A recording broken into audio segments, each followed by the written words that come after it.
ப்ரோக்ராம்லாம் இப்படின்னு பார்த்து பேசுவோம். இது கொஞ்சம் வித்தியாசமா மேல இருந்து அப்படி பார்க்க வேண்டியதா இருக்கு. பட் நல்லா தான் இருக்கு. என்ன குத்துனாலும் அதான்டா நட்பு. நான் சொல்லணுமா? குத்துனது நண்பனா இருந்தா செத்தா கூட சொல்லக்கூடாது. அதான்டா நட்பு. பட் உங்க நேர்மை எனக்கு ரொம்ப பிடிச்சிருக்கு. இப்படி டூரிஸ்ட் ஃபேமிலியில் ஒரு ஹியூமனிட்டியை பற்றி சொன்னனும். இந்த படமும் உங்களை அன்பை போதிக்கும். உங்களை சிரிக்க வச்சுக்கிட்டே இருப்போம். படம் சோகமெல்லாம் இருக்காது. உங்களை சோகம் அழுக வைக்க மாட்டோம். உங்களை சிரிக்க வைக்க போகிறோம், சிந்திக்க வைக்க போகிறோம். அப்படிதான் இந்த படம் கண்டிப்பாக இருக்கும்.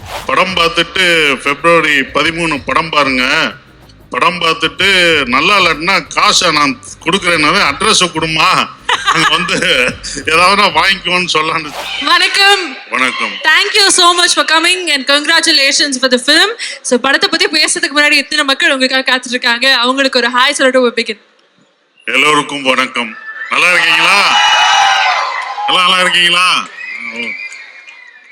ரொம்ப சந்தோஷம் நீ வந்தது. இதான் என்னோட ஃபர்ஸ்ட் டைம் மாலில் இப்படி ஒரு இது பண்ணலாம்னு எனக்கு தெரியல. நான் வந்ததில்லை. சைத்ராட்ட சொல்லிட்டேன், தான் முதல் டைம் மாலில் வர்றது. இவ்வளோ பேர் நிற்கிறீங்க, உங்கள் எல்லாருக்கும் நன்றியை தெரிவிச்சுக்கிறேன். ஏன்னா மித்த இதுலலாம் ப்ரோக்ராம்லாம் இப்படின்னு பார்த்து பேசுவோம். இது கொஞ்சம் வித்தியாசமாக மேலே இருந்து அப்படி பார்க்க வேண்டியதாக இருக்கு. பட் நல்லா தான் இருக்கு. வந்தது எல்லாருக்கும் உங்கள் எல்லாருக்கும் நன்றி, ரொம்ப நன்றி. லவ் யூ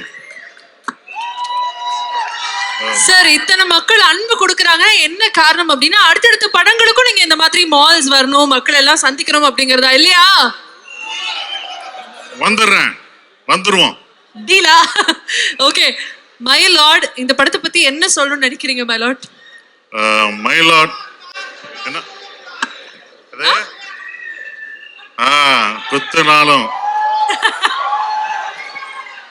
அதான்டா நட்பு. சார் அவங்களே சொல்லிட்டாங்க. ஒரு முறை அந்த டயலாக் ஃபுல்லா சொன்னீங்கன்னா அப்படி லைவா கேட்டுறாங்க. சொல்லு. செத்தா அதான் கரெக்ட். நான் சொல்லணுமா? ஆமா. குத்துனது நண்பனா இருந்தா செத்தா கூட சொல்லக்கூடாது. அதான்டா நட்பு. வேற மாதிரி. பட் உங்க நேர்மை எனக்கு ரொம்ப பிடிச்சிருக்கு.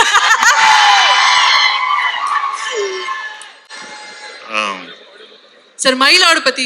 மயிலாட் ராஜ்முருகன் சார் அவருடைய இயக்கத்தில் நடிக்கிற படம் மயிலாட் ரொம்ப சிறப்பாக வந்திருக்கு. ஏன்னா அவருடைய ஜோக்கர், குக்கு, அவர் எழுதின அந்த புத்தகங்கள், ஆனந்தவுடனில் எழுதின கட்டுரைகள், இதுக்கெல்லாம் நான் வந்து ரசிகன்.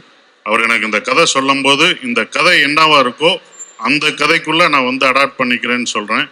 அது மாதிரி தான் அவர் என்ன நினைச்சாரோ அப்படி எடுத்திருக்காரு. அதுக்குள்ள நான் வந்திருக்கேன். எஸ். அண்ட் அதே மாதிரி ட்ரெய்லர் பார்க்கும்போது உங்களுக்கும் சோமசுந்தரம் சாருக்கும் ஒரு பியூட்டிஃபுல்லான ஒரு காம்பினேஷன் படத்துல காத்துட்டு இருக்கு அப்படிங்கிறது எங்களுக்கு தெரியுது. ஸோ அதை பத்தி தெரிஞ்சுக்கலாமா? சோமு சார் வந்து இந்த படத்துல சொல்ற மாதிரி, மங்காத்தால சொல்ற மாதிரி கடைசியா வந்து சேர்ந்தவர் விநாயக். அது மாதிரி எங்க டீம்ல கடைசியா ஆபத் பாந்தா வந்து எங்களை காப்பாத்துறது சோமு சார் தான். ஏன்னா வேற ஆர்டிஸ்ட் இல்லை. அந்த ஆர்டிஸ்ட் வர முடியாத ஒரு காரணம், வேற ஆளே இல்லை. என்ன பண்றேன்னு முடிச்சிருக்கும் போது அவர் ஃபோன் பண்ணி ஜோக்கர்ல நடிச்சனால அவர் சொன்ன உடனே வந்தார். கதை எதுவுமே கேட்காம என்ன பண்ணவே தெரியாது, அப்படி இம்ப்ரூவ் பண்ணாரு. ரொம்ப சிறந்த ஜோக்கர்ல நம்ம பார்த்துருக்கோம். சிறந்த நடிகர். அவரோட நான் பணியாற்றினது ரொம்ப சந்தோஷமான விஷயம். அதே மாதிரி ட்ரெய்லர்ல வந்து நிறைய ரெஃபரன்சஸ் இருந்தது சார். அது ரொம்ப முக்கியமா இருக்கு, ஆனா இல்ல இது S.J. சூர்யா சார் படம் மாதிரி இருக்கே அப்படிங்கிற மாதிரிலாம் இருந்தது. ஸோ இந்த ட்ரெய்லர்ல வந்த கட்ஸ் எல்லாம் படத்துலயும் நாங்க பார்க்க போறோம். ஸோ உங்களுக்கும் S.J. சூர்யா சாருக்கும் இருக்கக்கூடிய அந்த பாண்ட் பத்தி தெரிஞ்சுக்கணும்னு ஆசைப்படுறோம். ஒரு ரசிகர் மாதிரி தான் S.J. சூர்யா இருந்த மாதிரி. ஏன்னா இந்த படத்துல அவர் பேர் இருக்கு இல்லை. ஏன்னா S.J. சூர்யா படம் மாதிரி அவர் படங்கள், வாலி, எல்லா படமும் பார்த்த விஜய் சாரை வச்சு எடுத்த படங்கள் எல்லாமே எனக்கு பிடிச்ச ஒரு படமாக இருந்தது. அவரோட ரசிகர் நான். ஸோ அவர் பேர் இதில் வந்தது எனக்கு ரொம்ப சந்தோஷம். Beautiful sir. அதே மாதிரி February 13 வந்து மக்கள் எல்லாரும் மயிலாட் வந்து பார்க்குறோம் அப்படின்னா அதுக்கு நீங்க பரிந்துரை செய்யறதுக்கான காரணங்கள் தெரிஞ்சுக்கலாமா? மைலாட் அது வந்து February 13th ரிலீஸ் ஆகுது. எப்படி டூரிஸ்ட் ஃபேமிலியில் ஒரு ஹியூமனிட்டியை பற்றி சொன்னனோ இந்த படமும் உங்களை அன்பை போதிக்கும். மற்ற மனிதநேயம் ஹியூமனிட்டியோடு இருக்கணும் அப்படின்ற ஒரு விஷயம் இருக்கும். உங்கள் ஃபேமிலியோட குழந்தைங்களோட எப்போதுமே என்னுடைய படம் ஃபேமிலிக்கான ஒரு படம் இருக்கும். ஸோ அது ஃபேமிலியோட உங்கள் குடும்பத்தோட இந்த படம் பார்க்கலாம். யங்ஸ்டர்ஸ் உங்களுக்கான படமும் இருக்கும். இந்த படம் இப்போ உள்ள ஜென்ரேஷன் ரொம்ப கோவமும் விட்டு கொடுக்காதனமும் இருக்கும்போது இதெல்லாம் கொடுங்க அப்படின்னு சொல்லக்கூடிய ஒரு படமாக இது ரொம்ப ஜாலியாக அவரோட ஸ்டைலில் ராஜ்குமார் சார் கலகலப்பாக காமெடி பண்ணி கூட்டு போகல உங்களை சிரிக்க வச்சுக்கிட்டே இருப்போம். படம் சோகமெல்லாம் இருக்காது. உங்களை சோகம் அழுக வைக்க மாட்டோம். உங்களை சிரிக்க வைக்க போகிறோம், சிந்திக்க வைக்க போகிறோம். அப்படி தான் இந்த படம் கண்டிப்பாக இருக்கும். சார் நீங்க சோஷியல் மீடியாலாம் ஃபாலோ பண்ணுவீங்களா சார்? என்னாச்சு? இல்ல சார் அந்த மாதிரி. ஆனா டூரிஸ்ட் ஃபேமிலிக்கு அப்புறம் நிறைய இடங்கள்ல சசிகுமார் சார் வந்து ரொம்ப கியூட்டாக பூக்கி அப்படின்னு நிறைய இடங்கள்ல அழைக்கப்பட்டீங்க. இந்த படத்துலயும் அந்த பூக்கி எஃபெக்ட் இருக்குமா? கண்டிப்பா இருக்கும். கண்டிப்பா நீங்க பார்க்கும்போது அந்த எஃபெக்ட் உங்களுக்கு இருக்கும். பியூட்டிஃபுல். இந்த பூக்கின்னு சொல்லும்போது நிச்சயமாக எனக்கு ஷாஜான் ஞாபகம் வருது. ஸோ அவரும் உங்களை பற்றி சொல்லியிருந்தாரு. ஸோ மீண்டும் ஒரு பிளாக் பஸ்டர் காம்போ இணையும் போது the expectation is very much on. So அதை பற்றியும் எங்களுக்காக. டூரிஸ்ட் ஃபேமிலிக்கு அப்புறம் நான் ஃபர்ஸ்ட் படம் நான் அவரை செஞ்சது டூரிஸ்ட் ஃபேமிலி. டூரிஸ்ட் ஃபேமிலிக்கு அப்புறம் நாங்கள் 2 பேரும் சேர்ந்து பண்ணுற ஒரு படம். ஷானோட குரலுக்கு நான் எப்போதும் அடிமை. அவருடைய குரல் வந்து ஒரு யாசகமான குரல். எல்லாருமே லவ் பண்ணுவோம் அவர் குரலை.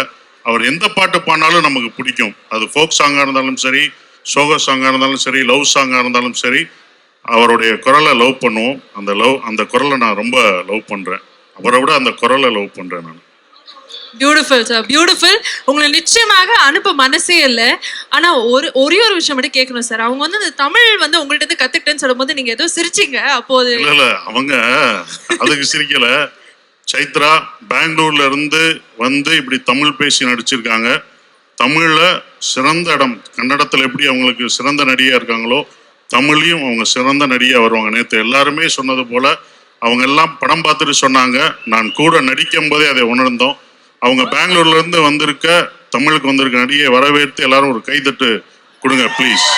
அவங்க ஏன்னா அவ்வளோ பிரமாதம். நீங்க படம் பார்த்துட்டு அவங்க என்ன யாருன்னு உங்களுக்கு தெரியும். அவ்வளோ அழகா பெர்ஃபார்ம் பண்ணியிருக்காங்க.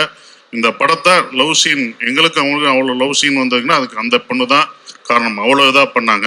நான் கமெண்ட் அடித்தது படம் பார்த்துட்டு February 13 படம் பாருங்க, படம் பார்த்துட்டு நல்லா இல்லைன்னா காசை நான் கொடுக்குறேன்னு அட்ரஸை கொடுமா, அங்கே வந்து ஏதாவது நான் வாங்கிக்கோன்னு சொல்லான்னு அந்த கமெண்ட் தான் அடித்தேன். வேற ஒன்றும் அடிக்கல. அதுவும் தமிழில் எப்படி பார்த்து எவ்வளோ அழகாக பேசுகிறாங்க. சரவெடியை கொளுத்துனா டப்பட நடிக்கணுமா தான். அப்படிதான் ஷூட்டிங்லேயும் கடகடன்னு பேசும். பட் நல்லா நடிச்சிருக்காங்க. அவங்களுக்கு ஒரு நல்ல ஒரு எதிர்காலம் உண்டு.